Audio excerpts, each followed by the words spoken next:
Hello बच्चों, दो चर वाले रैखिक समीकरण युग्म पार्ट 8 वीडियो में आपका स्वागत है। इस वीडियो में हम प्रश्नावली 3.2 के सवाल हल करेंगे। पहला सवाल है, निम्न समस्याओं में रैखिक समीकरण के युग्म बनाइए और उनके ग्राफीय विधि से हल ज्ञात कीजिए। पहला नंबर है, कक्षा 10 के 10 विद्यार्थियों ने एक गणित की पहेली प्रतियोगिता में भाग लिया। यदि लड़कियों की संख्या लड़कों की संख्या से 4 अधिक हो तो प्रतियोगिता में भाग लिए लड़कों और लड़कियों की संख्या ज्ञात कीजिए। तो क्वेश्चन को सबसे पहले अच्छे से पढ़ लेना है। क्या दिया है? कक्षा 10 के 10 विद्यार्थी, है ना। तो हम अगर मान लेंगे, माना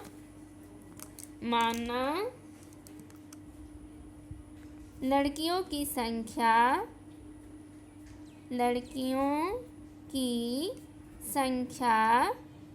बराबर x और लड़कों की संख्या y।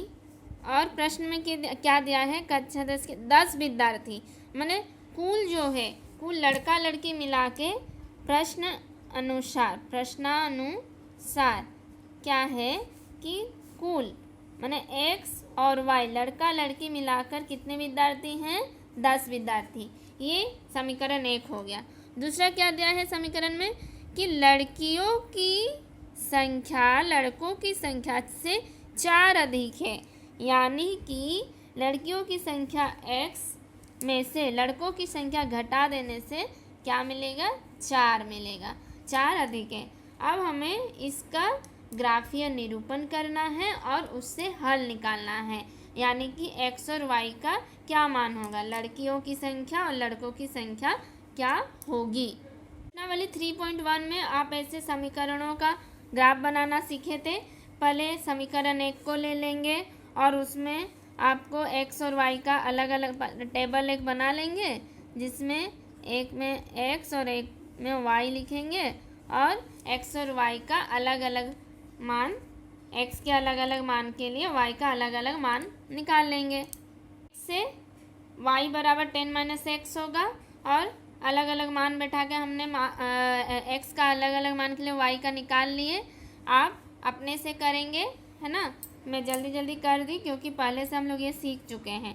उसी तरह से समीकरण 2 से भी कर लेंगे। समीकरण 2 से हमने x का अलग अलग मान बैठाया 5, 6, 7, तो उस प्रकार से y का मान आया 1, 2, 3। अब इन दोनों का हम ग्राफ बनाएंगे।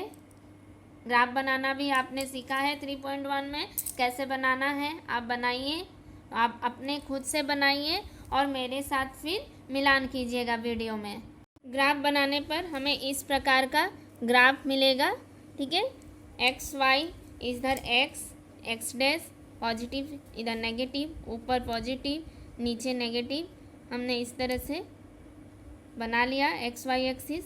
उसके बाद जो जो बिंदु है उसको प्लॉट कर देने के बाद ये वाली जो रेखा है ये x - y बराबर 4 का रेखा है।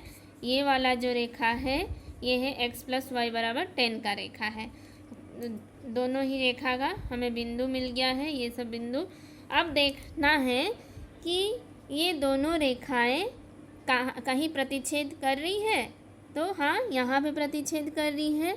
यहाँ पे ये जो प्रतिच्छेदी बिंदु है, इस प्रतिच्छेदी बिंदु का हमको मान लिखना है। ये प्रतिच्छेदी बिंदु में देखिए, जब इसको x एक्सिस की तरफ हम सीधा लाएंगे, एक सीधी लाइन समकोण डालेंगे, तो हम देखेंगे कि ये 7 पर मिल रहा है, 7, यानी x का वैल्यू कितना हुआ? 7। जब इसको इसी बिंदु को हम y के तरफ ले जा रहे हैं, y के तरफ एक परपेंडिकुलर ड्रॉ कर रहे हैं, तो वो कहाँ पर मिल रहा है? 3 पर, है ना। तो y का वैल्यू कितना होगा? 3। इसी तरह से समीकरण से हमें x और y का मान प्राप्त करना है, यानी x और y का मान निकालना है, ठीक है। तो यहाँ पे सबसे पहले क्या करना था? सबसे पहले हमें दोनों समीकरण का हल कर लेना था, ट्रायल एंड एरर, मतलब x का अलग अलग मान बैठा के y का मान निकाल लेना था, टेबल में लिख लेना था उसके बाद इन दोनों समीकरणों को ग्राफ में प्लॉट कर दिए। प्लॉट करने के बाद देखेंगे ये जो दो रेखा प्राप्त होगी वो रेखा कहाँ पे मिल रही है, कहाँ पे एक दूसरे को काट रही है। जो काट रही है बिंदु, वही बिंदु इन दोनों समीकरणों का हल होगा। उस बिंदु का मान लिख लेंगे। बिंदु से हम एक परपेंडिकुलर लाइन एक्स एक्सिस में डालेंगे। परपेंडिकुलर मतलब समकोण, ठीक है। एक समकोण जो है हम एक्स एक्सिस में खींचेंगे। एक्स एक्सिस के जिस बिंदु पर वो समकोण मिलेगी वो बिंदु देगा एक्स का मान, और वाई एक्सिस में हम ऐसे ही एक समकोण खींचेंगे।